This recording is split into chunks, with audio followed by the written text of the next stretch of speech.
Este podcast é recomendado apenas para maiores de 18 anos. Sexo Explícito. O podcast para você gozar a vida.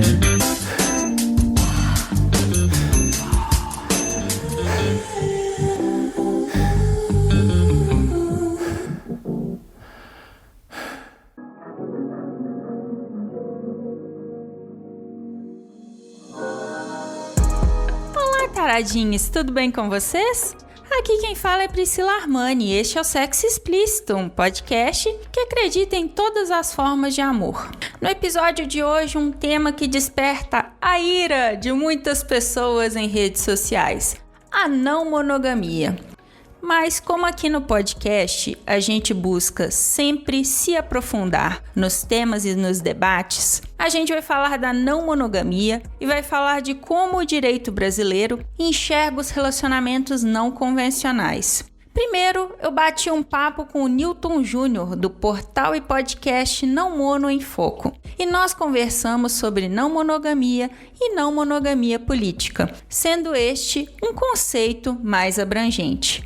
Depois, eu conversei com o advogado Leandro Souto, que falou de direito de família e de como as leis brasileiras percebem todos aqueles relacionamentos que fogem do padrão casal, cis, hétero, monogâmico. Se você tem relações que não estão nesse padrão e se preocupa sobre como pode resguardar legalmente as suas parcerias, recomendo fortemente que ouça o nosso episódio. Nas duas entrevistas, muitas leituras interessantes e importantes foram recomendadas pelos nossos convidados, que estarão listadas na descrição do episódio no nosso site sexoexplicitopodcast.com.br. E já que os entrevistados já deram muitas dicas, não teremos o Se Toca, nosso quadro de dicas, nesse episódio.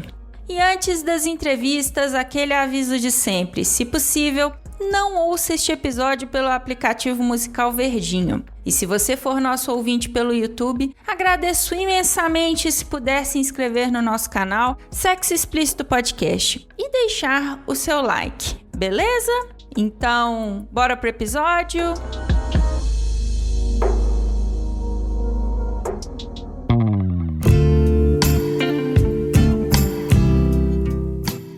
Oi, Newton, conta pra gente quem é você, quais são os seus pronomes e o que você faz. Eu sou o Newton Júnior, eu sou um dos fundadores do projeto Não Mono em Foco, né? Eu sou músico, professor e pesquisador, né? Desenvolvo uma pesquisa sobre música e saberes populares, mas também tenho, através do projeto Não Mono em Foco, desenvolvido uma pesquisa sobre não monogamia política, trazendo um debate sobre não monogamia a partir de um direcionamento anticolonial desse pensamento político, né, anticapitalista, antirracista, partindo também da interseccionalidade. E eu uso todos os pronomes, o que for melhor para você.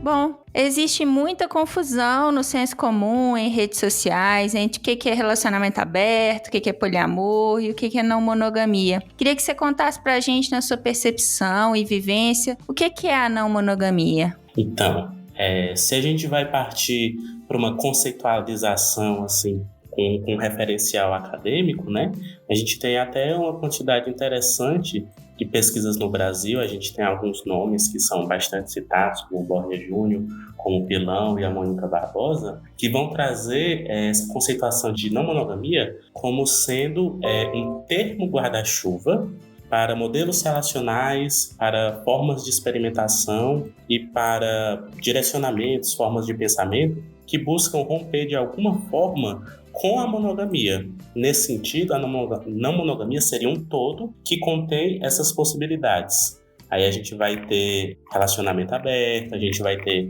poliamor, a gente vai ter essas outras possibilidades. Acontece que o próprio conceito de monogamia não é um conceito fixo, né? A gente vai ter a descrição do conceito no dicionário, o verbete no dicionário, né? A gente vai ter um entendimento muito popular sobre o que é monogamia, e a gente vai ter outras reflexões que propõem uma análise muito mais estrutural do que é monogamia. A gente vai ter esse entendimento de que a monogamia é apenas uma forma de se relacionar, um modelo relacional, ou então que ela é apenas exclusividade sexual. E aí a gente vai ter uma proposta de análise que vai pegar a monogamia e vai entender ela como um sistema, uma superestrutura que organiza os nossos afetos, que tem relação com outras estruturas, né, no sistema político-econômico vigente. Então, por conta disso, a própria ideia de não monogamia também é um conceito em constante disputa, porque depende do que você entende por monogamia para poder colocar o que é não monogamia, né? Nesse caso, a gente vai ter não monogamias que são mais voltadas para essa ideia de romper com a exclusividade sexual e as suas vivências, né? Que é muito ligado à ideia das relações abertas. A gente vai ter também propostas que vão ali um pouco mais além, que propõem uma liberdade também afetiva, como no poliamor.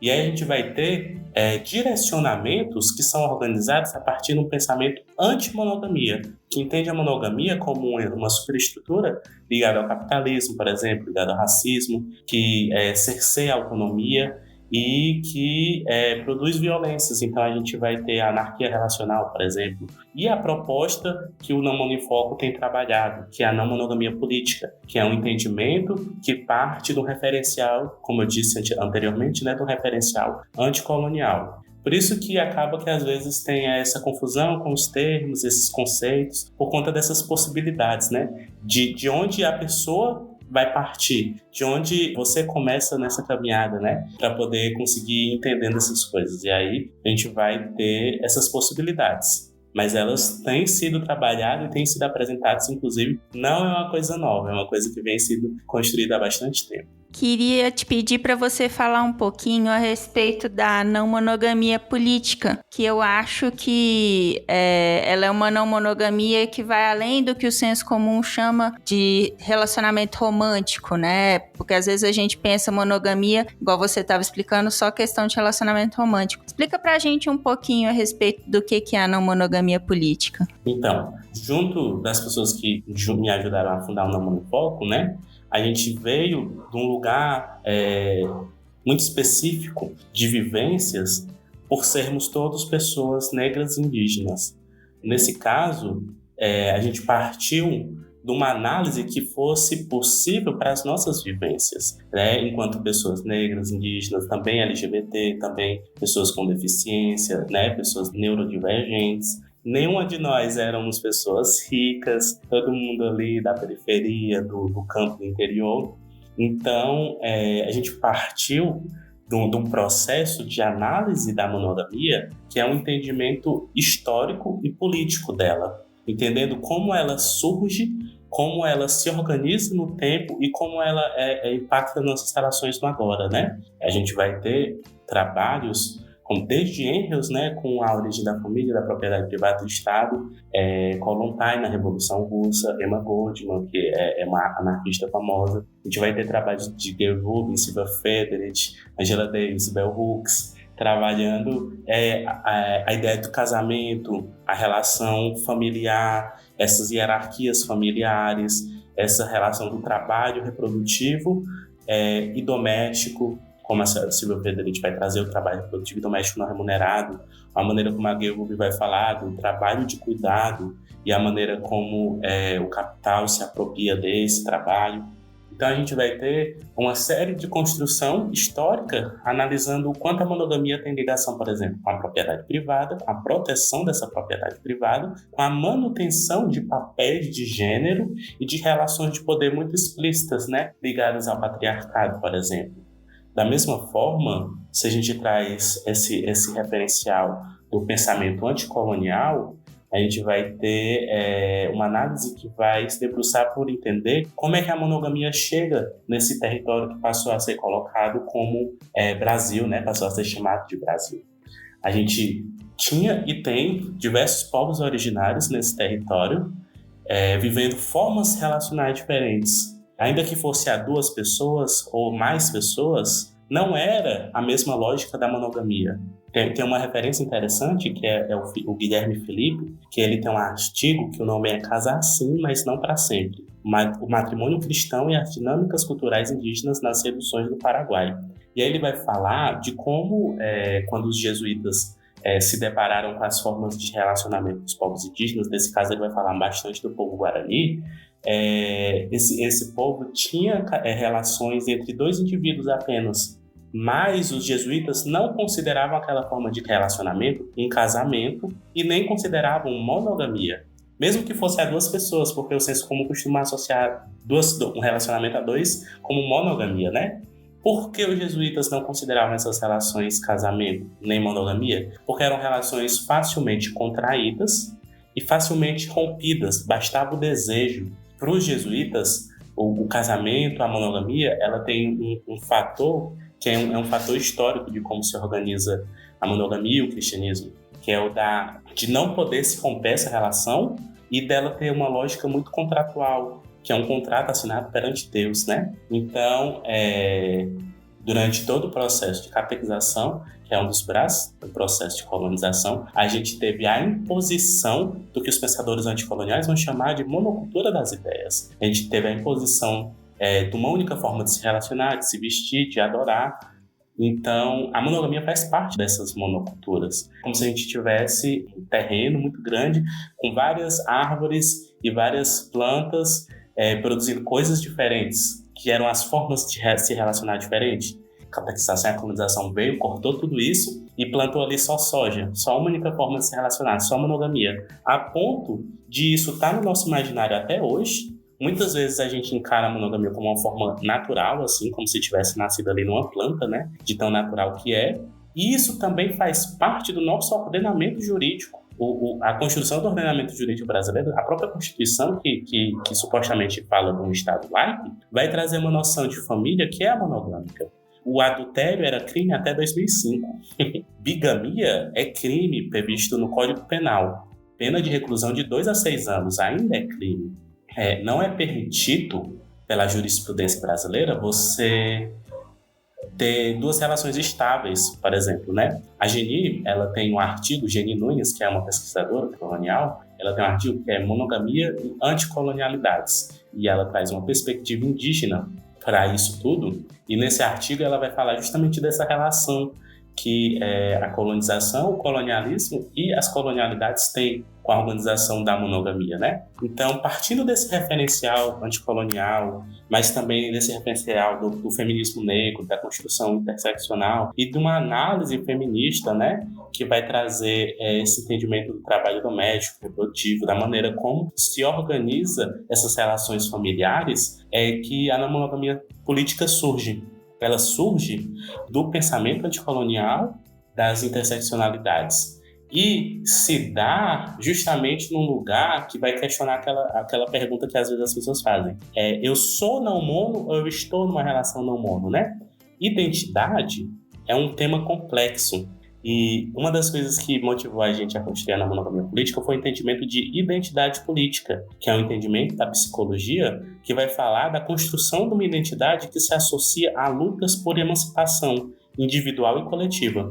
O política, de não monogamia política, tem a ver com essa construção dessa identidade política. Por isso que faz parte de uma conscientização, né?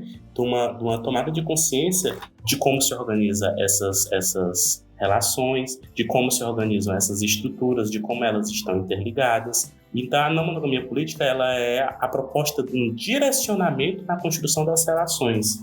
Ela não é um modelo que vai dizer como deve ser feito as coisas, diferente da monogamia, que se propõe um modelo homogêneo para todos nós, né? A não monogamia política ela também é um compromisso radical com o fim dessas monoculturas, né? Com o fim desse mundo todo baseado em ficções coloniais.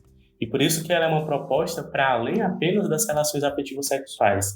Ela é uma proposta de valorização dos vínculos afetivos, ela é uma proposta de uma nova forma de pensar parentalidades, de uma nova forma de pensar coletividade, de uma nova forma de pensar o cuidado, o apoio mútuo, todas essas questões. Por isso que é muito mais do que, por vezes, o senso comum tende a associar E aí, às vezes, a gente está dizendo, né, que a gente está falando sobre isso e, às vezes, as pessoas não têm contato porque, às vezes, as pessoas não se permitem também furar um pouco a bolha e ver. Porque essa construção, apesar, por exemplo, do nome não monogamia política ser um conceito que a gente trouxe, essa discussão política das não monogamias, ou então essa discussão que vai entender essa estrutura da monogamia, ela não é uma coisa recente, é uma coisa feita há bastante tempo.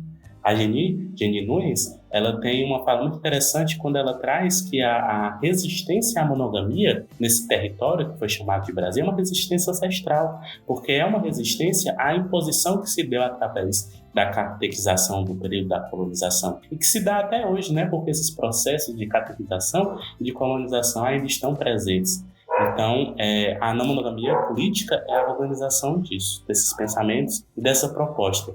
Dentro disso tudo, também tem a possibilidade de você viver relações afetivas sexuais múltiplas. Porque aí a gente vai pensar a questão de autonomia e da livre vivência desses afetos, de uma relação de equidade das relações, não igualdade. Equidade pensando, né, as particularidades de cada relação. Nossa, muito interessante. Qual foi a primeira vez que você teve contato com esse universo da não monogamia? Como que foi isso? Então, eu, como muita gente, eu cheguei nesse assunto através da ideia de relacionamento aberto. Por isso que eu costumo dizer que entendo bastante, né? Eu já estou aí há um tempo produzindo, eu falo na internet sobre isso, e às vezes as pessoas tendem a idealizar, é como se a gente tivesse, sei lá, nascido pronto, ou fosse um ser iluminado, não é nada disso. Na verdade, se deu através de vários processos, que é um pouco do que eu vou contar agora, né? Eu tive contato muito por conhecer algumas pessoas. Eu estava numa relação fechada, relação monogâmica, né? Que era o que eu conhecia, era a única coisa que se apresentava para mim. E ela já era uma relação diferente, vamos dizer assim, porque era a relação com outro homem, né? Então já é uma relação que é taxada assim, de diferente e tudo mais, porque o normal, vamos dizer assim, entre várias aspas, né? O normal, a expectativa das pessoas é a relação cis-hétero, né?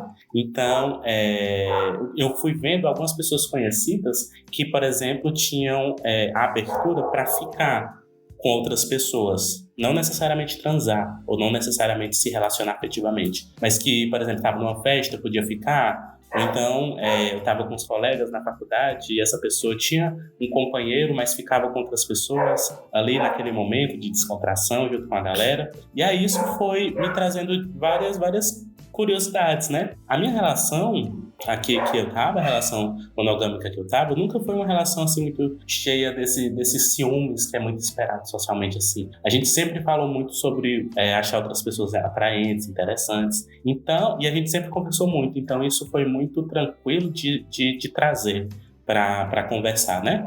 E aí a gente foi conversando, eu fui procurando na internet, eu fui vendo perfis de trisais, por exemplo, que é uma coisa que cada vez mais tem. Naquela época não tinha tanto, eu fui vendo coisa no Facebook, grupo, página, e a gente foi conversando. Até que chegou um momento, no carnaval, a nossa relação começou no carnaval, e aí no outro carnaval a gente se propôs, vamos abrir a relação aqui. Carnaval mesmo a gente teve a experiência de ficar com as pessoas, e diferente de muita gente, eu já fiquei com outras pessoas na frente dele e ele ficou com outras pessoas na minha frente. Então isso já foi uma coisa que foi diferente na vivência, né? E aí a gente foi vivendo o que a gente chamava de relacionamento semi-aberto. Quando eu penso hoje, eu acho um pouco triste, porque, né, é aquela coisa assim, de regime penitenciário. Mas é porque a gente estava com muito medo de qualquer coisa dessa atrapalhar ali aquele casal. Uma grande mudança de pensamento para mim foi quando eu fui convidado a entrar num grupo que existe até hoje no Facebook, que é o Problema de Não Mono. O grupo foi criado por algumas páginas que falavam sobre o assunto e me convidaram a entrar porque eu comentava nessas páginas e também me convidaram para administrar esse grupo. Nesse grupo eu tive contato com uma forma de pensamento que trazia justamente essa perspectiva política da não monogamia. Foi onde, por exemplo, eu primeiro tive contato com o Geni pessoalmente, não, virtualmente, mas de forma mais íntima. Conheci diversas pessoas, diversas propostas, percebi o quanto o que eu já estudava, o que eu já vivia enquanto parte do movimento negro unificado, por exemplo, então como parte de movimentos LGBT na minha cidade, o que eu já ia pensando ali em relação ao lugar anticapitalista, o pensamento, né, anticapitalista, o compromisso anticapitalista, o quanto isso ia fazendo sentido justamente com a crítica à monogamia também. E aí isso foi mudando toda a forma como eu penso. Então eu tive primeiro esse marco, né, desse lugar que era muito ali do ficar, do transar, uma coisa bem experiências sexuais, e esse segundo marco que foi o do pensamento político. E a partir disso foi que eu fui estudando, fui vendo, fui percebendo e fui trazendo para o Vitor, né, que é a pessoa que eu ainda me relaciono com ele. Mas aí a nossa relação precisou acabar para poder recomeçar com o que a gente queria para a gente. O Vitor tem um outro processo, tem outras questões, né? E aí, mas da minha parte, foi isso que me levou a ir atrás de construir o Namoro em Foco também, para justamente trazer nessa perspectiva política esse lugar, né, da minha vivência. No caso, né, eu sou uma pessoa negra, sou uma pessoa do Nordeste, por exemplo, sou cearense, não estou ali no eixo Rio-São Paulo. Então, tudo isso, para mim, foi muito importante, de processo, de entendimento e também de desejo de trazer esse debate para mais pessoas. É um processo muito interessante o seu, e uma coisa que você falando me fez pensar é que esse debate, você até chegou a mencionar isso, esse debate sobre a não monogamia, algumas vezes em redes sociais, ele irrita as pessoas, né? E por que você acha que isso acontece? Para mim, tem diversos fatores aí. Uma parte, eu acredito, que é inveja. Tem um estudo recente, foi feito agora em 2022, que foi feito pelo aplicativo Gliden. Ele fez um estudo, né, uma amostragem em países da América Latina, em alguns países, e o Brasil desses países foi o país com mais traição. 9 em cada 10 pessoas assumiu ter traído a parceira, né, a parceria. A gente tem cada vez mais números de divórcio aí aumentando. A gente tem uma série de processos na justiça que são justamente por famílias simultâneas.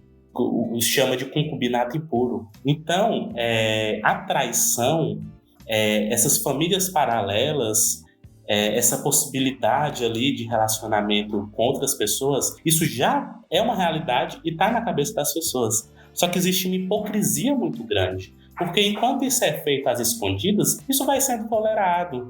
Isso vai sendo, provavelmente, a maioria de nós conhece alguém que teve ali 2 famílias, que já traiu. O meu pai é uma pessoa que eu conheço que ele sempre tem 2 famílias. Agora eu não sei, agora acredito que não. Mas era minha mãe e outra, depois era outra e outra pessoa, depois era outra pessoa e outra pessoa, sempre assim. Mas se eu fosse falar de não monogamia com ele, né, ia ser uma coisa assim, nossa, sem vergonhice. Então tem muito esse fator ali, inveja e hipocrisia.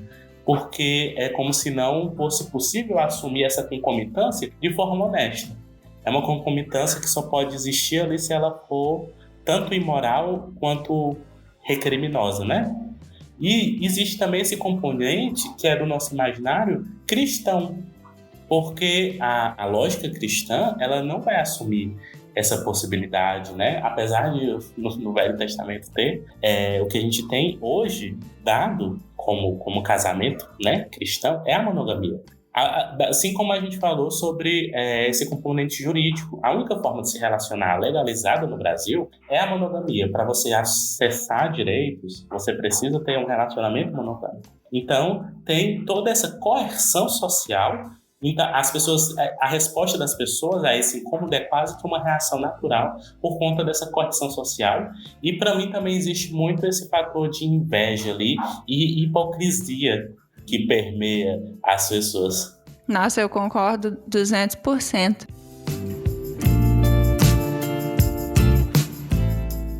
Bom, caso algum ouvinte que está numa relação monogâmica se identifique um pouquinho com as não monogamias que você relatou e talvez queira buscar também alguma vivência nesse sentido, qual que seria a melhor forma de proceder? Eu, particularmente, costumo dizer no projeto que é muito interessante você ter... um estudo prévio, para você entender o que é que você quer. Assim, às vezes dizer isso, a pessoa pode associar isso a um pensamento academicista. Mas não é nesse sentido necessariamente. É no sentido de você conseguir entender alguns conceitos para entender o que você quer para você. O que é que você está buscando com essa abertura dessa relação? O que é que você está buscando com essa ideia de não monogamia? Você quer se relacionar com mais pessoas? Você quer ter experiências sexuais, mas quer viver ali num casal? O que é que você quer? Então, entendendo o que é que se quer, eu acho que é mais fácil direcionar, né? E aí a gente vai ter uma série de perfis, por exemplo, na internet, fazendo diversos trabalhos, né?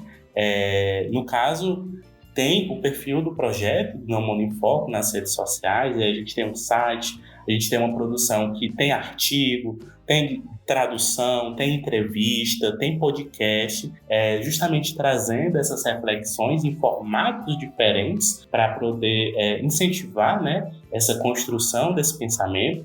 Tem, por exemplo, o perfil de Geni Nunes, né, que é o @genipapos, é um perfil que muita gente conhece, mas que sempre vale a pena indicar, porque Geni é pesquisadora, pensadora anticolonial, é doutora em psicologia, e ela traz essa perspectiva indígena, essa perspectiva anticolonial, das relações, e traz uma poética que é particular ao seu povo. Geni é Guarani, que é particular ao seu povo, que é muito um quentinho no coração, sabe? Vale muito a pena acompanhar a Geni. Eu acredito que tem algumas produções em português que são interessantes de conhecer. Por exemplo, tem uma escritora espanhola que foi traduzida para o português pela editora Elefante, que é a Brigitte Vassalo. Ela lançou o livro Desafio Poliamoroso, por uma nova política dos afetos. E é um livro muito interessante, que traz justamente essa perspectiva política, que traz uma construção incrível. A maneira como Brigitte Vassalo desenvolve esse trabalho é muito interessante, e eu sempre indico para todo mundo. Tem um outro livro que é de um conhecido, um amigo que eu tive o privilégio de escrever o prefácio, que é o livro Bicha Ex-Monogâmica, do Aleph Santana, que é um doutorando em ciências, né? Ele é enfermeiro e pesquisa justamente relacionamento, emoções, não monogamias. E em seu livro, o Aleph vai trazer uma perspectiva dele, hoje, tendo uma perspectiva política de não monogamia, analisando as relações que ele viveu no passado, sabe? Então eu acho muito interessante, porque justamente traz essa análise, essa proposta, essa percepção das vivências, e dado a maneira. Tudo que atravessa o Aleph é muito interessante, porque o Aleph é uma pessoa nordestina que veio para o Sudeste estudar, é uma bicha, como ele se diz, bicha negra, tendo esses relacionamentos, essas possibilidades. Então é um material muito interessante e dá disponível online.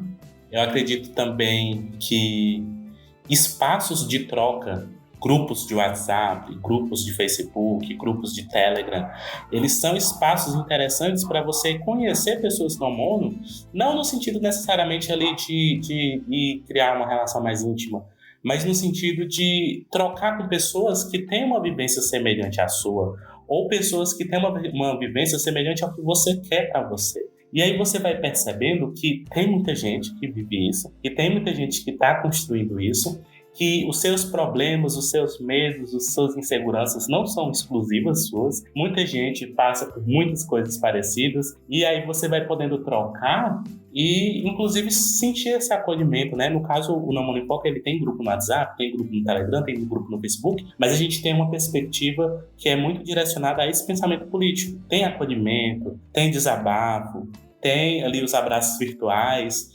mas com esse direcionamento político, justamente porque a gente acha importante sempre que consciência política e acolhimento andem junto, né? A politização desses afetos. E também tem encontros presenciais que eu sei que acontecem em diversas cidades.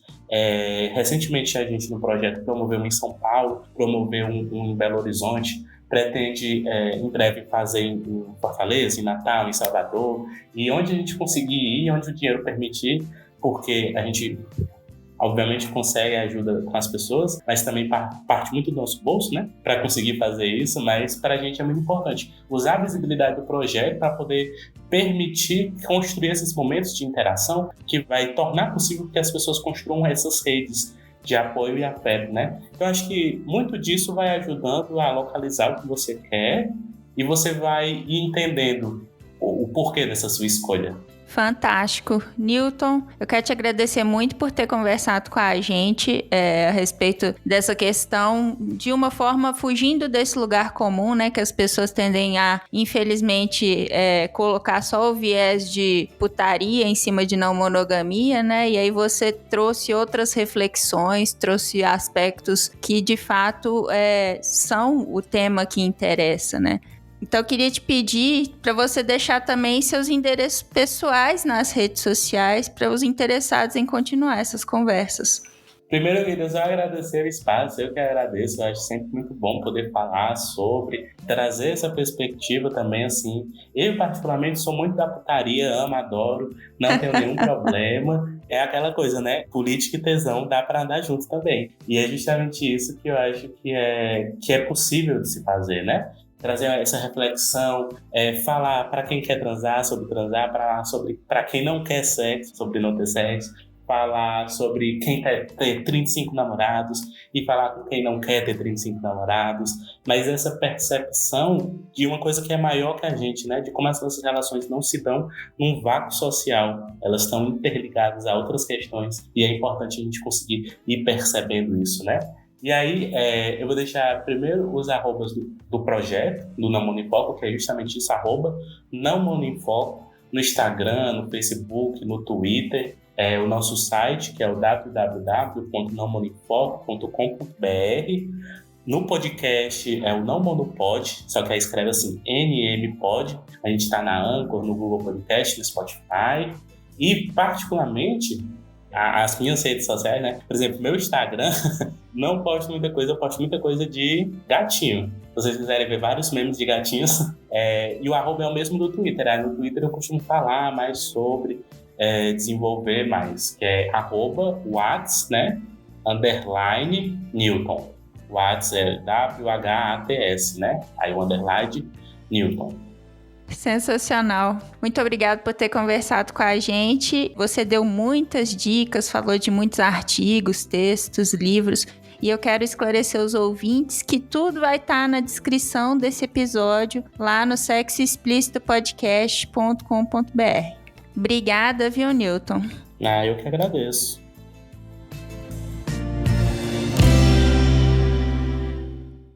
Queria começar te perguntando, para quem não te conhece, se apresenta quem é você, quais são os seus pronomes e o que você faz. Olá, Pri, eu quero primeiro agradecer pelo convite, né, por poder participar do Sexo Explícito. Meu nome é Leandro Souto da Silva, meus pronomes são ele e dele, eu sou advogado em São Paulo, advogo na área de direito de família. Vai fazer 10 anos agora que eu estou advogando só na área de direito de família, mas antes disso eu fui servidor do Tribunal de Justiça de São Paulo, trabalhando em vara de família também por 6 anos. Então o direito de família me acompanha aí por um bom tempo aí. E obrigado pelo convite para poder falar desse assunto tão importante aí para o direito.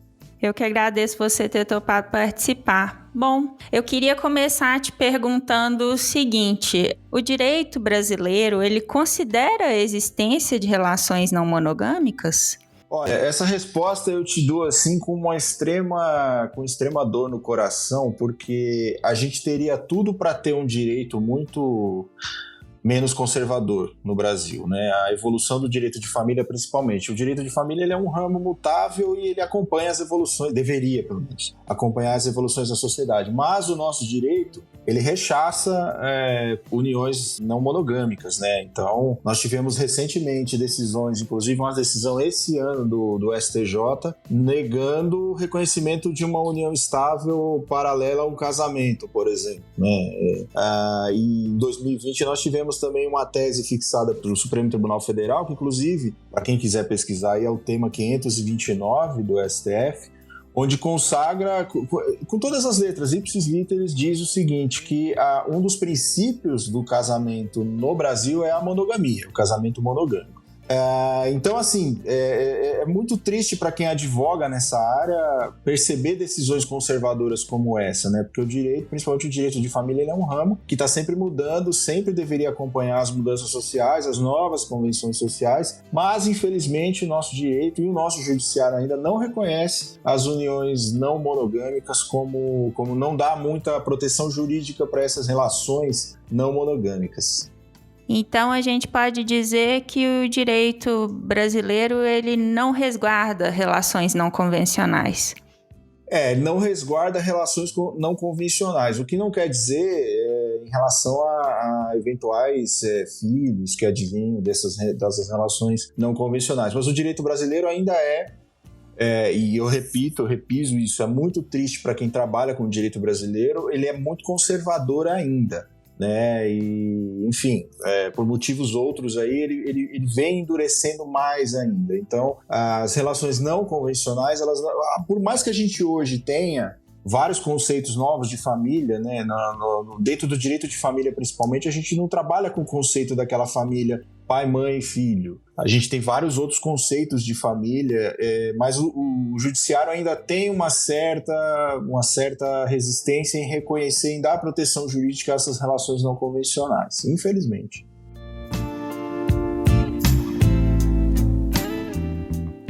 E na sua opinião, por que você acha que isso acontece? Eu acho que por conservadorismo mesmo, sabe?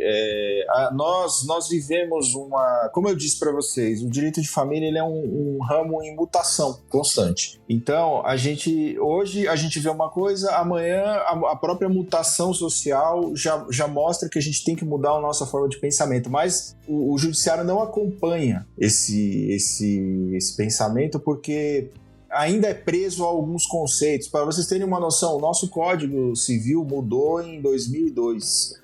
Era uma lei que nós usávamos que era de 1916, para vocês terem noção.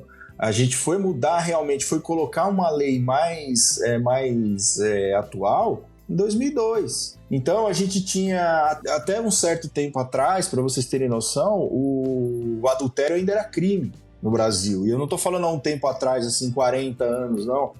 Estou falando de 10, 20 anos. Ainda se punia o adultério como crime, né? Ainda existia um crime de adultério no Brasil. Então, assim, o judiciário ele acompanha de forma muito lenta. E vinha tendo decisões mais progressistas nesse campo do direito de família, até que o Supremo Tribunal Federal em 2020 forma esse entendimento, reconhecendo de forma explícita que o princípio da monogamia deve reger as relações do casamento. Então, assim, muito conservador. O nosso judiciário tem se tornado muito conservador. Ele tem preservado resquícios ainda dessas leis ainda antigas, 1916 e tudo mais, e me parece que não há muita vontade de mudar. Então, a gente tem batalhado nesse campo, a gente tem batalhado tentando esclarecer um pouco essa questão, tentando abrir um pouco mais a cabeça, mas o judiciário ainda está muito preso a conceitos arcaicos de direito. Então, eu acho que é muito difícil hoje em dia, a gente aplicar aquela coisa do direito à felicidade. A pessoa tem o direito à felicidade. O judiciário ainda não entendeu isso. Ainda não se deu conta disso. Então, por isso que nós estamos empacados nessa questão e endurecendo cada vez mais, infelizmente. É uma coisa complicada.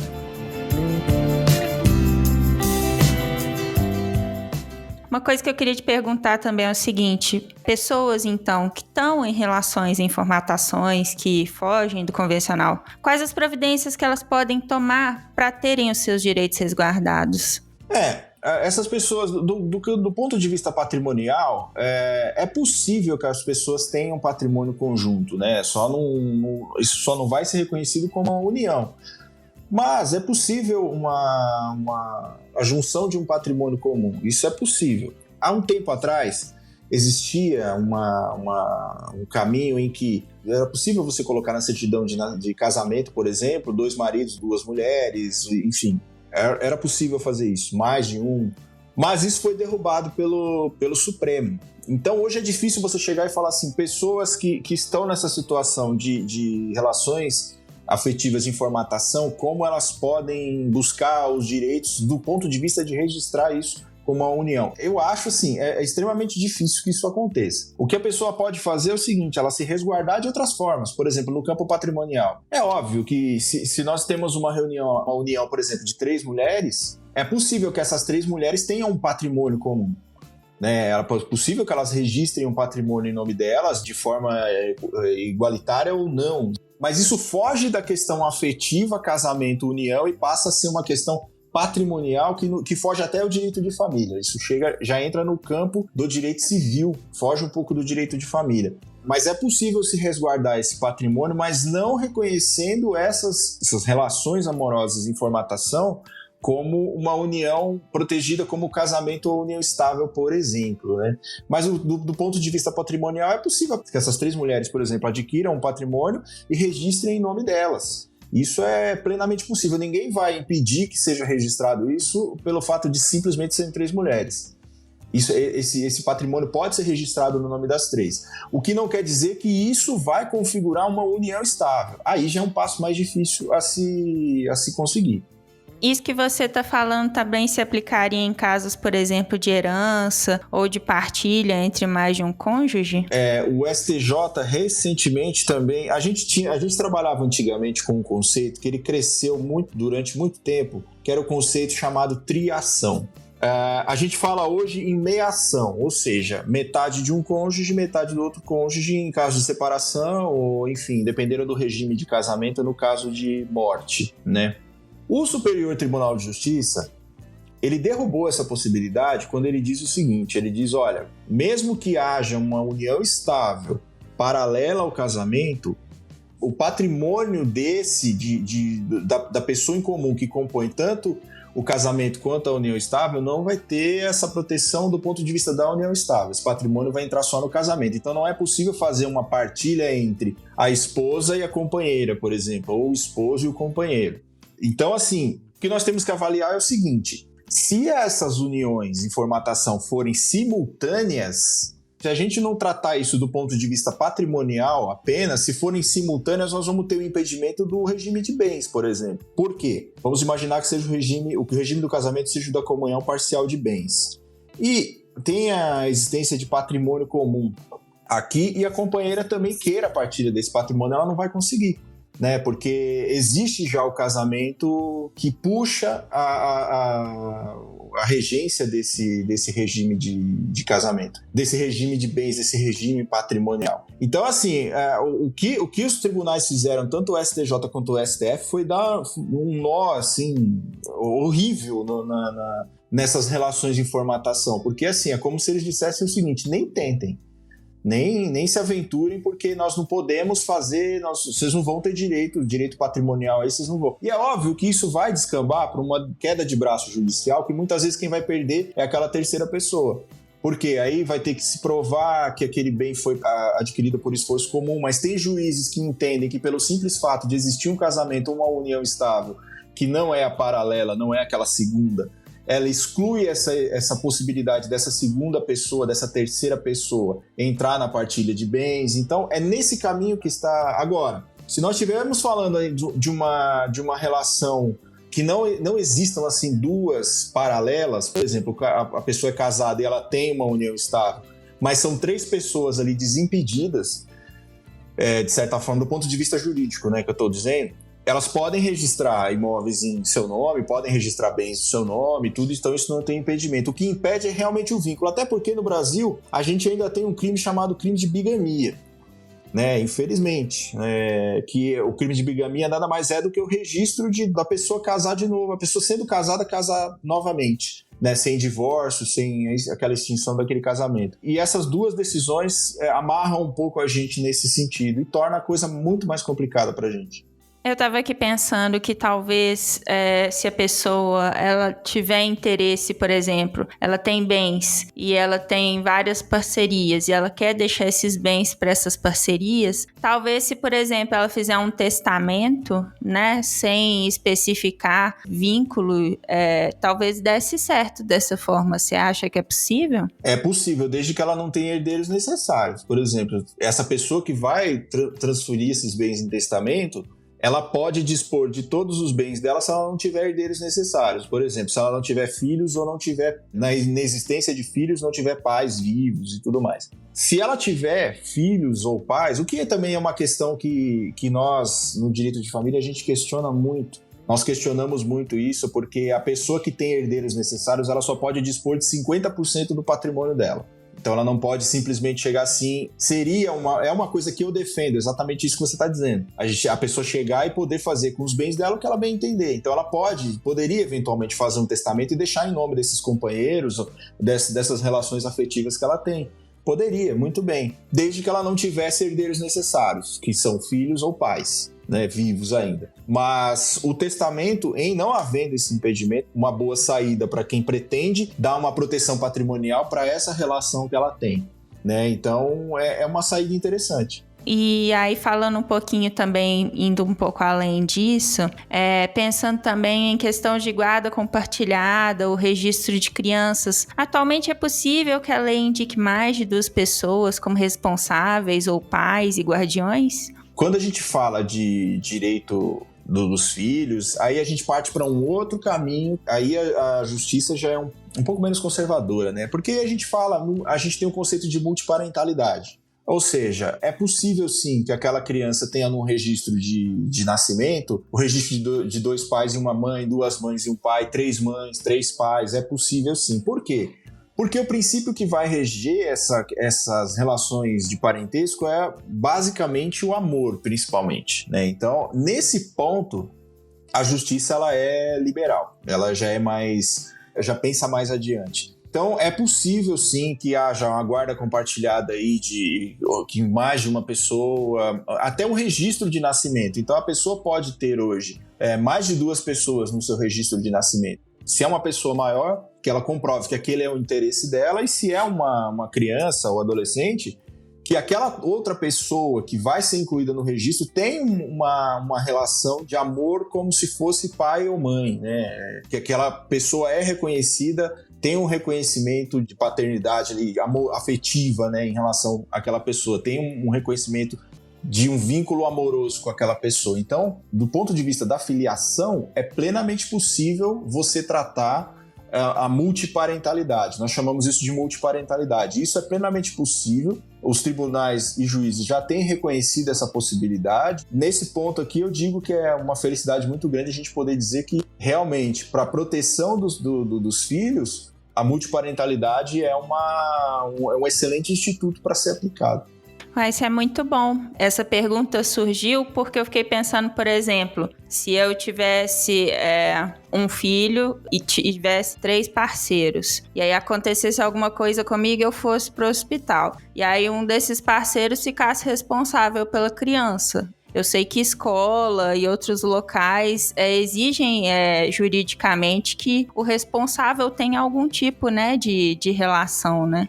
Não necessariamente, mas esses seus parceiros, eles têm que ter, para que a gente reconheça essa questão da multiparentalidade, é necessário que tenha um liame afetivo com a criança. Então, assim, eles vão passar a ser pais da criança também. Então você será a mãe e eles serão os pais ou as mães da criança. Então essa criança vai ter o pai e várias mães, ou a mãe e vários pais, ou várias mães ou vários pais. Então todos eles serão responsáveis de forma igual ali por tudo que aquela criança ou adolescente precisar ali, né? Tanto com essa coisa da escola que você está falando, um convênio médico, qualquer. Ela terá todas as responsabilidades que a paternidade / maternidade trazem para aquele vínculo.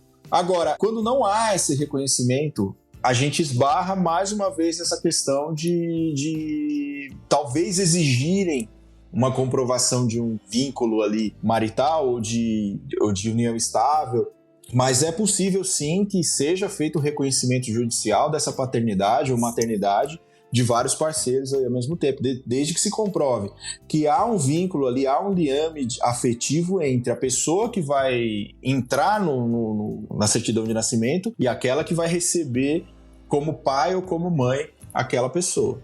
Interessante.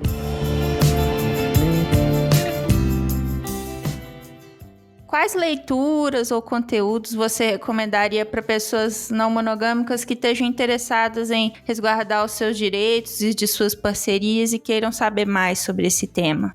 Eu vou dar assim, a leitura só de um site, basicamente. O site do Instituto Brasileiro de Direito de Família, o IBDFAM, que é um dos institutos mais progressistas que a gente tem no sentido dessas mudanças mesmo que o direito de família traz. Então tem muitos artigos excelentes lá, os maiores nomes do direito de família escrevem lá, Maria Berenice Dias, Rolf Madalena. Então a gente tem muitos nomes de peso que escrevem lá e tem muitos artigos bons, esclarecedores e de fácil leitura. Não são artigos que você olha assim e fala, nossa, mas está muito em juridiquês. Não, o IBDFAN, ele tem essa facilidade de escrever de uma forma que as pessoas consigam captar o que está sendo dito lá, né? Que é muito bom. Então, só entrarem no site do Instituto Brasileiro de Direito de Família, né, IBDFAN, e procurar. Tem um indexador lá, você procura o assunto que você quer lá. Então, eu recomendo a leitura desses artigos, que eu acho que são os mais fáceis de se compreender, para quem não é da área, e os que trazem leituras mais progressistas ainda. Uma dica muito legal.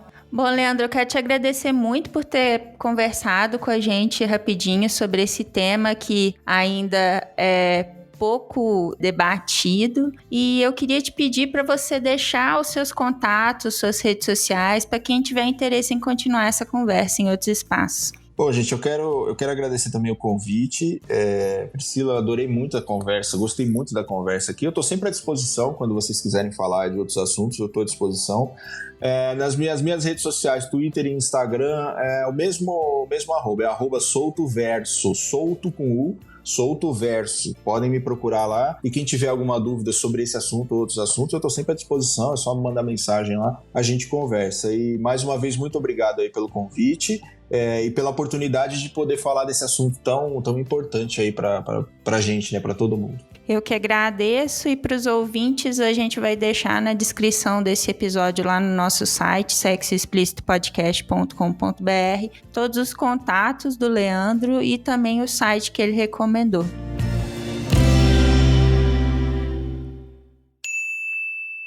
Antes de encerrar o episódio, um aviso. Gostaria de comunicar a vocês que talvez até o fim do ano a gente não tenha mais Jornal Sexual. Devido a questões pessoais, eu e a Cissa ficamos um pouco sobrecarregadas nesse final de ano, então acabou que não conseguimos cumprir a meta de analisar mensalmente as notícias da área da sexualidade para vocês. Desculpem, gente. De qualquer forma, a gente espera que em 2023, com perspectivas melhores, a gente consiga voltar a analisar as notícias, sempre comprometidas com a educação sexual e o senso crítico de vocês. Obrigada pela compreensão.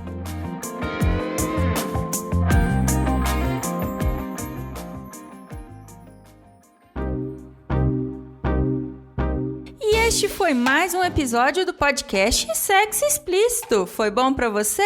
Lembrando que todas as informações sobre esse e os demais episódios estão em sexoexplicitopodcast.com.br. Nosso site é o melhor lugar para você ouvir o nosso podcast. Pedimos a você que, se possível, não ouça o Sexo Explícito pelo aplicativo Verdinho. Este programa foi editado pela Voz Ativa Produções, produtora de audiovisual independente de protagonismo preto, feminino e LGBTQIA+.